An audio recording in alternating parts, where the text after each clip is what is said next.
Bonjour, je suis Dr Majdoub Boufey Sabeid. Aujourd'hui, on va parler de l'éducation sanitaire et dans une deuxième partie de l'appareillage. Pour introduction, les voies d'administration des médicaments sont les voies péroses, rectales, par intraveineuse. La voie anale constitue la deuxième voie utilisée. Les avantages de cette voie, donc l'action directe sur la cible, rapidité d'action supérieure à la voie IV, peu d'effets secondaires systémiques, dose faible, efficacité élevée. Les caractéristiques techniques, la voie inhalée permet une action directe sur la cible.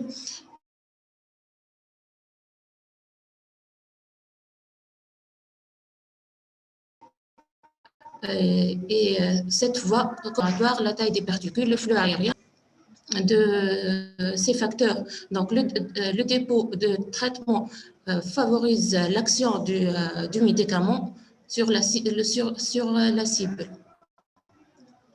Donc, pour commencer, les différents facteurs, comme on a dit, qui interviennent pour la forme inhalée, l'état des voies respiratoires. Donc, en respiration normale, on a la glotte qui est entrouverte. Pour la respiration profonde, donc on a une glotte ouverte, donc ça favorise le passage du traitement inhalé. Et en phonation, on a une glotte fermée. Donc la respiration profonde favorise le passage du traitement inhalé. Deuxièmement, la taille des particules. Donc des particules supérieures à 5 micromètres entraînent un dépôt au niveau de la sphère ORL. Des particules entre 2 et 5 micromètres entraînent un dépôt au niveau des branches et des particules inférieures à 2 micromètres entraînent une diffusion au niveau du parenchyme pulmonaire. Donc, pour la voie inhalée, on a surtout besoin de traitement qui va se fixer sur les branches. Donc, le diamètre des particules doit être entre 2 et 5 micromètres. Troisièmement, le flux aérien. Donc, une inspiration rapide par le nez ou la bouche entraîne un dépôt au niveau de la sphère ORL. Une inspiration modérée par la bouche entraîne un dépôt bronchique et une inspiration lente et profonde par la bouche puis apnée entraîne un dépôt pulmonaire. Donc, on commence par parler des différents dispositifs d'inhalation. On a une multitude de dispositifs qui changent selon les patients, selon leur goût, selon les maîtrises des techniques.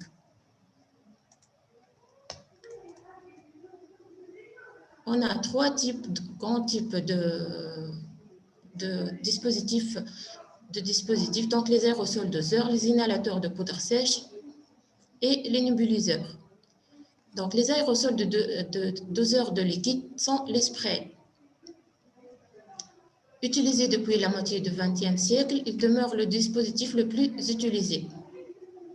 Donc, on a une multitude de sprays. C'est le même dispositif, la même composition plus ou moins, avec différentes molécules et différentes couleurs.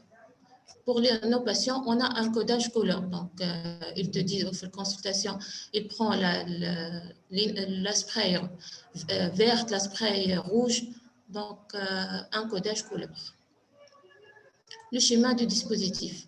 Donc, on a le flacon aérosol et la pièce buccale. Le flacon aérosol contient le médicament en suspension avec une valve doseur qui permet de donner une dose fixe.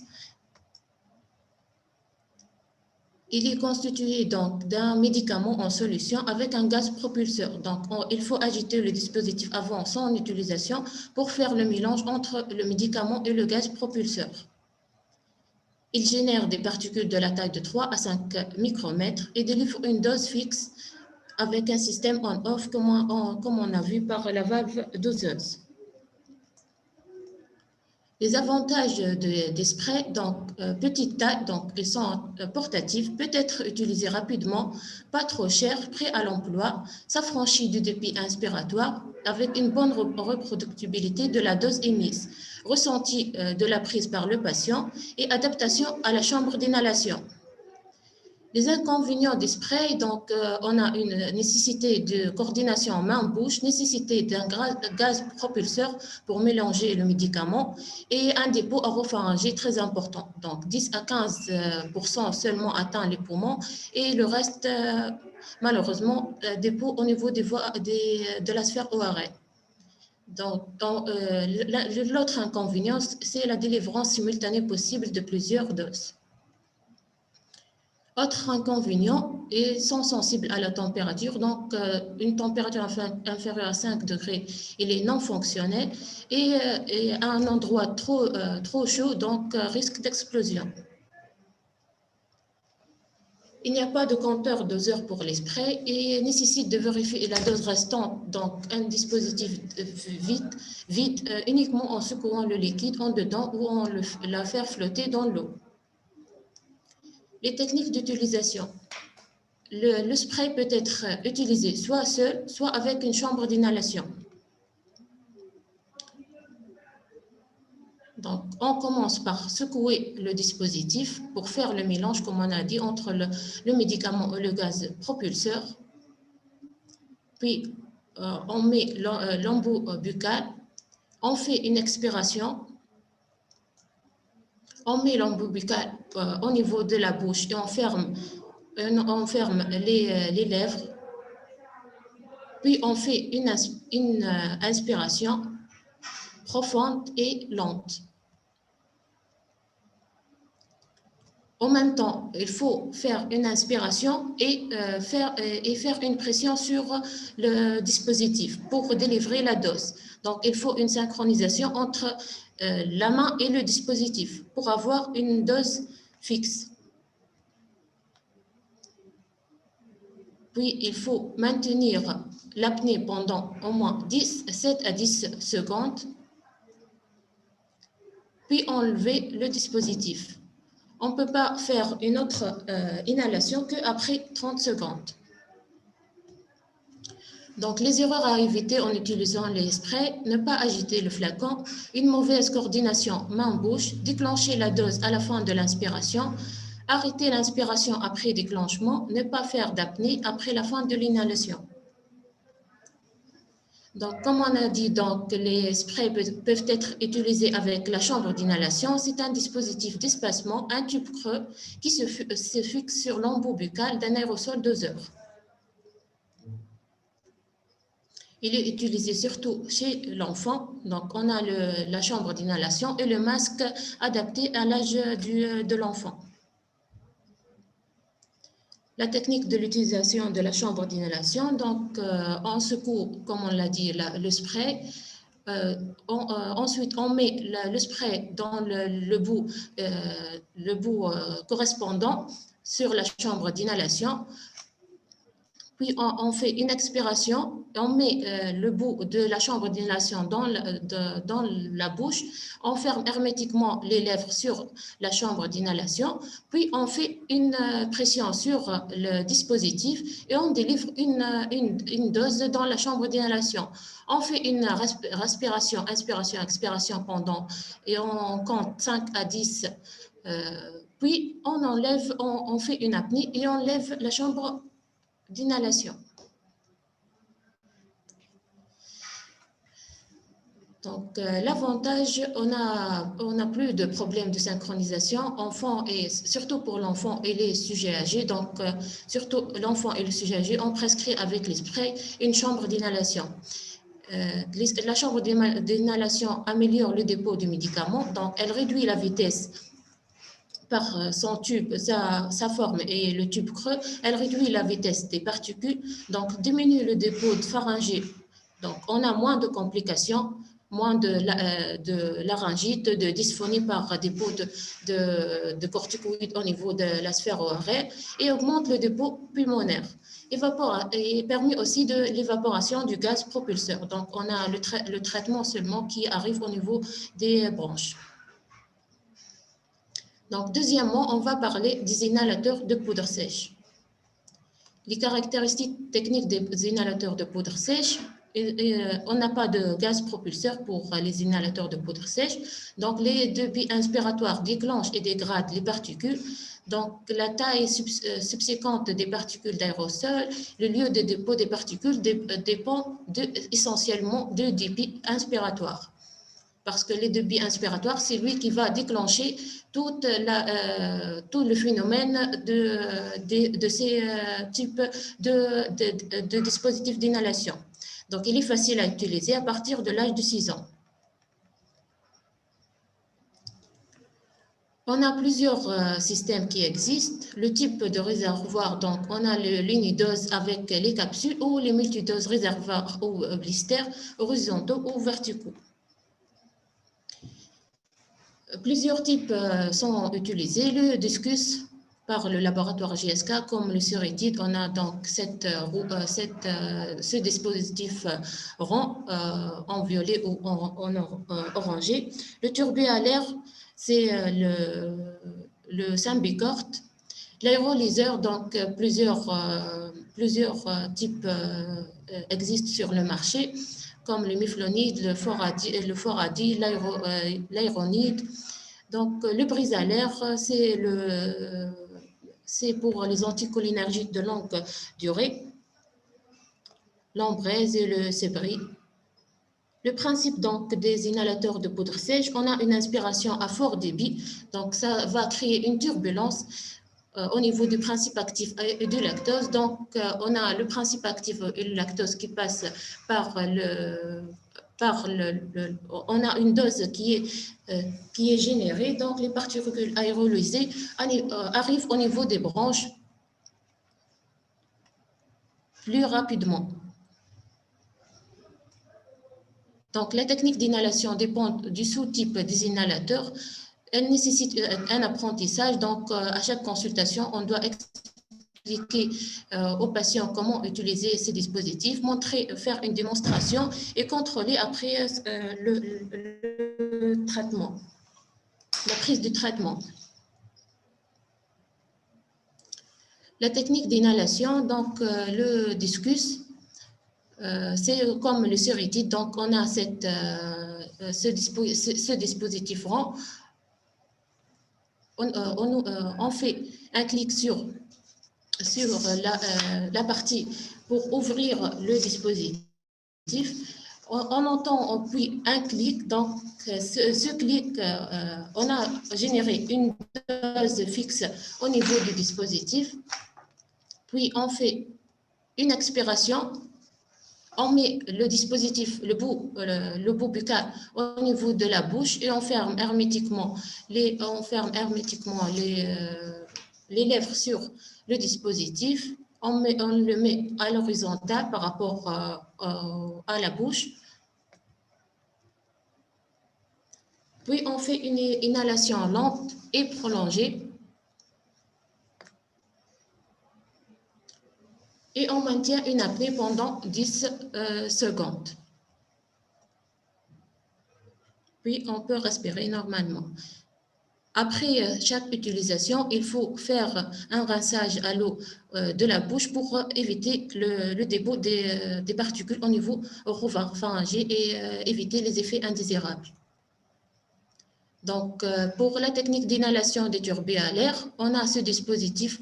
On prend le dispositif, on a une sorte de clic, on fait tourner le dispositif, donc on va entendre un clic. Ce clic correspond à une dose qui est fixée au niveau du dispositif qui va être délivré.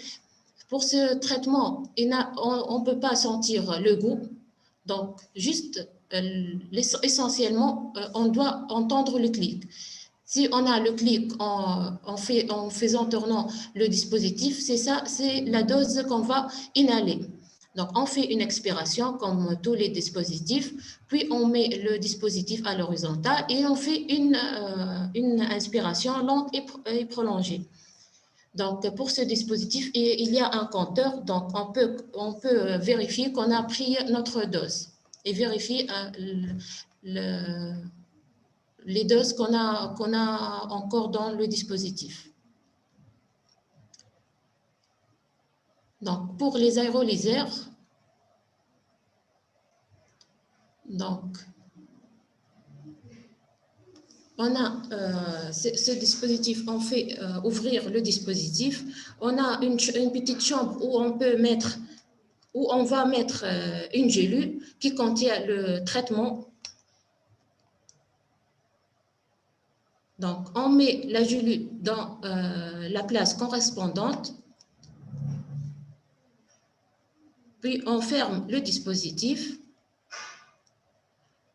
On va faire une pression sur les deux boutons de côté. Ce bouton permet de faire des trous au niveau de la gélule et ensuite délivrer le médicament contenu dans cette gélule.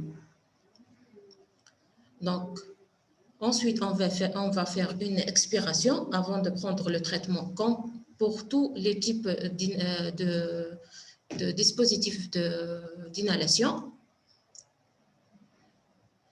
On met le dispositif à l'horizontale par rapport à la bouche. On met le bout buccal dans la bouche. On ferme hermétiquement les lèvres.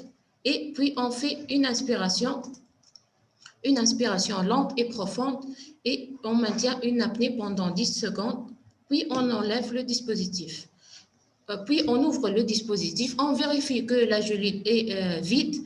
Donc, c'est une gélule qui est transparente, qui contient une poudre blanche. Donc, on va vérifier que la gélule est vide et on enlève la gélule vide jusqu'à prochaine utilisation. Pour les indialaires, donc, on a ce petit dispositif qui est aussi avec les gélules. Donc, on met la gélule au niveau de la chambre au niveau de la place correspondante, on fait un clic, on fait ensuite un clic pour percer la gélule, on fait une expiration avant de prendre le traitement, puis on met à l'horizontale notre dispositif, on fait une inspiration lente et prolongée, puis une apnée pendant 7 à 10 secondes, on vérifie ensuite que la gélule est vide. Donc, l'avantage de ces inhalateurs de poudre sèche, ils sont plus faciles à utiliser, pas de coordination main-bouche comme pour les sprays, insensibilité relative à la température, un dépôt oropharyngé plus faible, donc, et on a presque pour tous les dispositifs un compteur de dose, donc on peut contrôler notre dose. Et on peut sentir le médicament, donc présence du lactose avec le principe actif, donc on peut sentir le médicament pris. Les inconvénients, donc ils sont relativement chers, pas de branchement sur chambre, variabilité de la dose inhalée et sont sensibles à l'humidité.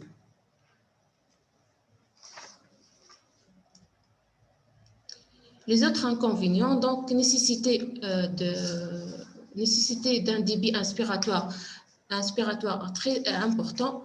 Comme on l'a dit, donc, le débit inspiratoire, c'est lui qui va créer tout le phénomène. Donc, il va faire cette turbulence entre le principe actif et le lactose pour délivrer le médicament. Donc, pour les maladies sévères et pour les enfants et les sujets âgés, c'est pas très évident de prescrire ce type de dispositif d'inhalation.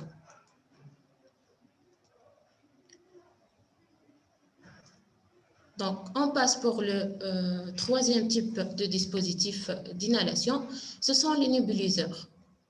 Donc, les nébuliseurs transforment les médicaments liquides en de fines gouttelettes qui seront ultérieurement inhalées. Donc, on a deux types de nébuliseurs, les pneumatiques et les ultrasoniques. Il existe 12 médicaments qui ont la même pour l'administration de traitement par nébulisation. Il faut éviter le mélange entre les différents médicaments avec les corticoïdes et éviter la prescription de médicaments hors AMM. L'avantage, donc, on peut utiliser les nébuliseurs pour tout âge, tout stade de sévérité de la maladie. Un faible débit inspiratoire est suffisant. On peut utiliser des fortes doses de médicaments et le mélange des médicaments, comme on l'a dit, est à éviter. Mais les inconvénients, c'est un dispositif électrique, durée longue de la nébulisation, donc une nébulisation prend 10 à 15 minutes. Il est bruyant, donc non indiqué en tant que traitement de fond. Donc les nébuliseurs sont indiqués en traitement d'urgence, comme pour les crises d'asthme, donc c'est un traitement d'urgence et non pas un traitement de fond. Les indications, donc on peut indiquer les nébuliseurs en cas d'exacerbation pour l'humidification des voies respiratoires, et si on n'a pas d'autre choix, donc les autres dispositifs non réalisables. Et si on a besoin de fortes doses de médicaments, donc on peut faire des nébulisations par ces traitements. Ou si les médicaments sont disponibles que sous forme inhalée. Donc, comment choisir un bon dispositif d'inhalation? Il y a des facteurs liés au médecin, donc le niveau de connaissances médico-techniques, les avantages et les inconvénients de chaque dispositif, la technique d'utilisation du dispositif, les substances nécessaires au traitement et l'expérience du médecin. Ce sont des facteurs liés au médecin. D'autres facteurs liés aux patients, donc comme les préférences personnelles, donc capacité de coordination, comme on l'a dit, donc pour les sujets âgés et l'enfant, c'est très difficile de donner un spray vu la nécessité de coordination entre la main et la bouche. L'observance prévisionnelle, les conditions de vie, le niveau socio-économique. Donc, comme on l'a vu déjà, pour les inhalateurs de poudre sèche, ils sont chers par rapport au spray. L'âge du patient, donc inférieur à 6 ans, plutôt on va utiliser les aérosols doseurs avec la chambre d'inhalation, et supérieur à 6 ans, selon les préférences de l'enfant et les parents. Donc, les autres comorbidités du patient interviennent aussi, les pathologies articulaires, neurologiques ou psychiatriques. Les facteurs liés au dispositif, donc la facilité d'utilisation de l'inhalateur, la facilité de l'apprentissage de l'utilisation, la contrôlabilité de la bonne utilisation, harmoniser les systèmes d'inhalation au maximum. On prescrit 2 dispositifs pour chaque patient. Et on a aussi les facteurs liés aux médicaments. Donc, quelles molécules on va prescrire, la forme combinée ou non. Donc, la taille des particules, comme on l'a vu, donc le diamètre supérieur à 5 micromètres, on a un dépôt au niveau de voie respiratoire centrale. Un diamètre entre 1 et 5 micromètres, donc ça va diffuser en profondeur. Et inférieur à 1 micromètre, ça va faire une diffusion vers les alvéoles. Donc, en pratique, on a au niveau des consultations, donc on a un temps de prescription. Normalement, le temps de prescription, c'est 10% et le temps d'éducation du patient, c'est 90%. C'est normalement. Vu l'encombrement dans les consultations, donc l'éducation des patients n'est pas très facile. Donc, le temps de prescription, on va prescrire quel traitement, quel dispositif, pour quel patient et pour quelle durée. Donc, le temps d'éducation, c'est le temps primordial pour les dispositifs d'inhalation.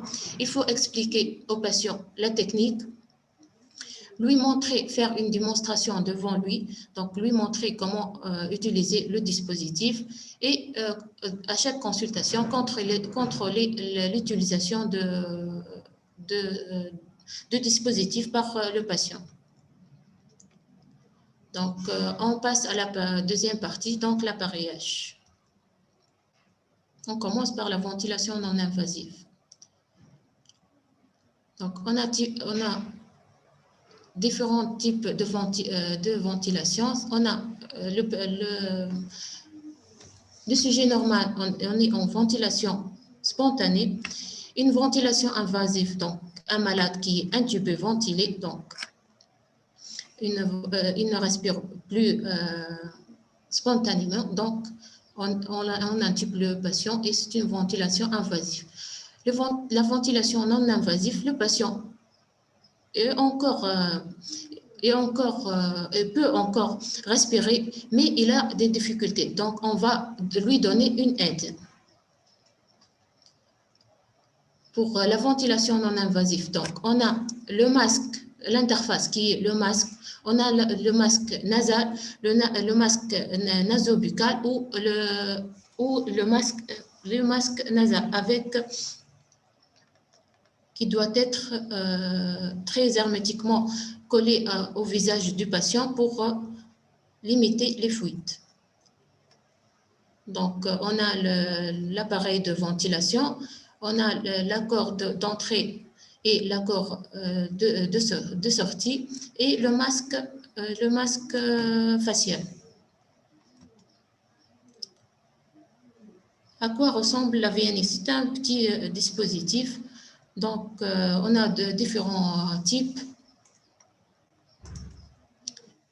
Les modes ventilatoires, on a la CPAP, qui est la ventilation en pression positive continue. On va délivrer une pression durant l'inspiration qui demeure inchangée. Donc, on va donner au patient une pression qui ne va pas changer. Donc, pour maintenir les voies aériennes libres et lui aider à respirer normalement. La ventilation spontanée avec aide, donc c'est une ventilation spontanée, mais on va aider le patient par une aide inspiratoire. Donc l'impression dans ce mode ventilatoire est variable.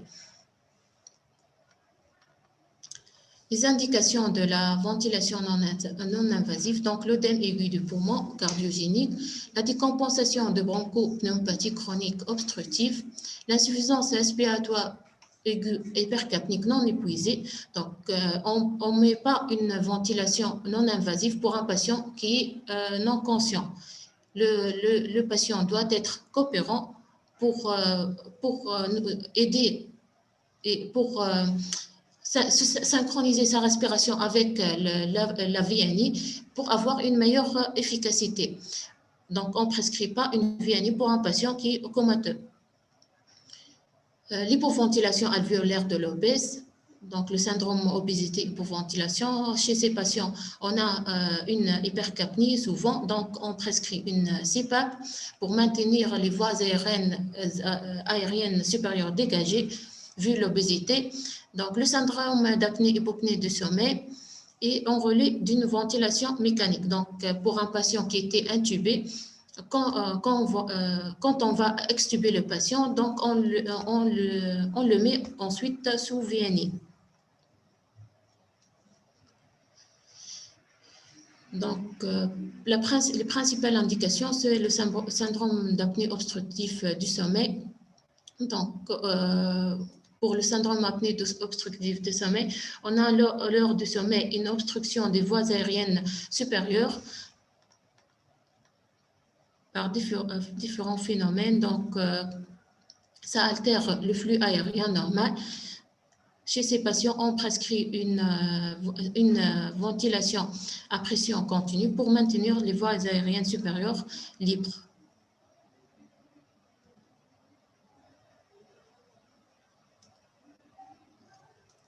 Donc, en pratique, on prescrit les VNI, donc c'est un masque, une interface qui est reliée à la machine et on programme les paramètres pour avoir une meilleure, pour avoir une libération des voies aériennes comme pour l'apnée obstructive. Donc, quand on voit que le flux aérien diminue lors du sommeil, donc une PPC permet de maintenir cette voie aérienne dégagée. Les sources d'oxygène. Donc, on a différentes sources d'oxygène. On a le concentrateur d'oxygène, on a le concentrateur mobile et on a les bouteilles d'oxygène. Donc, en pratique, Ils sont indiqués si une oxygénothérapie longue durée à domicile est prescrite si la PaO2 est inférieure à 55 mm de mercure, si la PaO2 est comprise entre 56 et 60 mm de mercure, mais associée à un des signes suivants, une polyglobulie, des signes cliniques de cœur pulmonaire chronique, donc des œdèmes des membres inférieurs, un reflux hépatojugulaire, une turgescence, donc un cœur pulmonaire chronique, où on a une écho-cœur où on parle de cœur pulmonaire chronique, une hypertension artérielle pulmonaire avec une pression artérielle pulmonaire supérieure à 30, une désaturation nocturne avec une saturation supérieure à 90%. Donc, merci pour votre attention. Si vous avez des questions, je suis là pour vous répondre.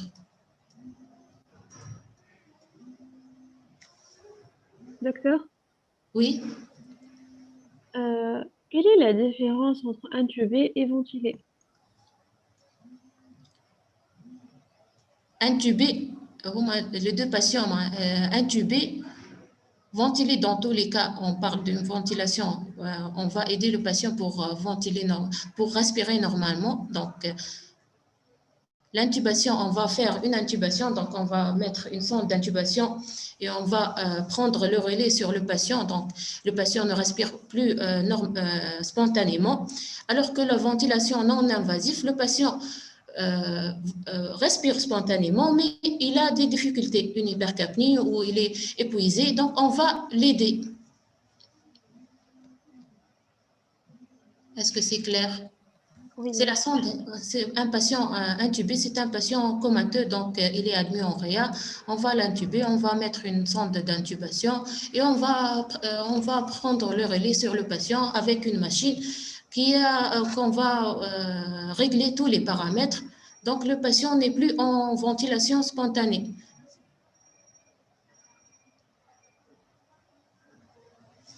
هذا معناها ventilation Oui. invasive. كان Oui. كي يبدا كوماتو معناها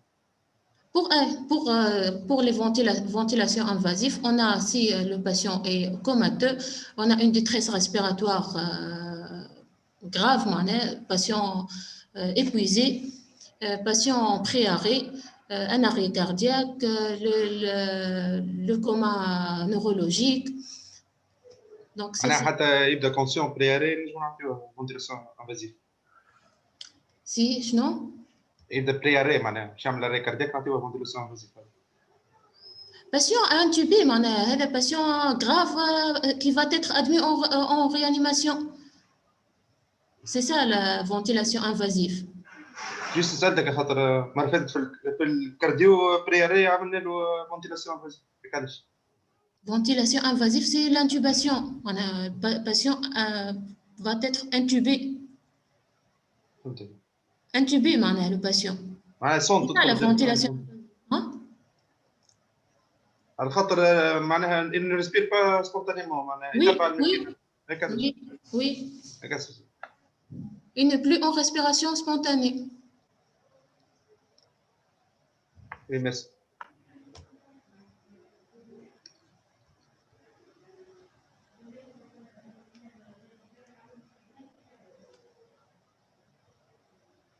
D'autres questions?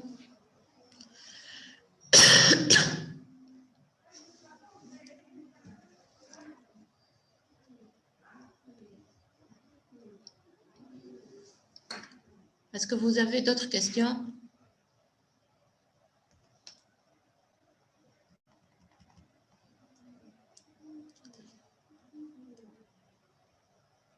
C'est mon adresse mail. Si vous avez d'autres questions, je peux vous répondre sur le mail.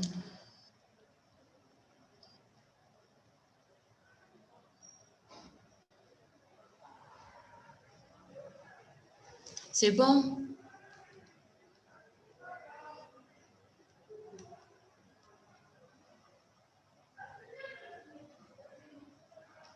Est-ce que vous avez d'autres questions?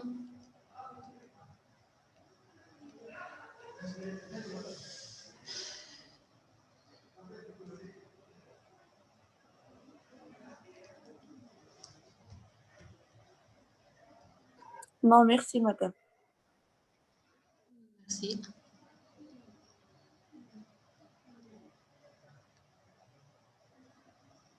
Bonne journée alors, Slema.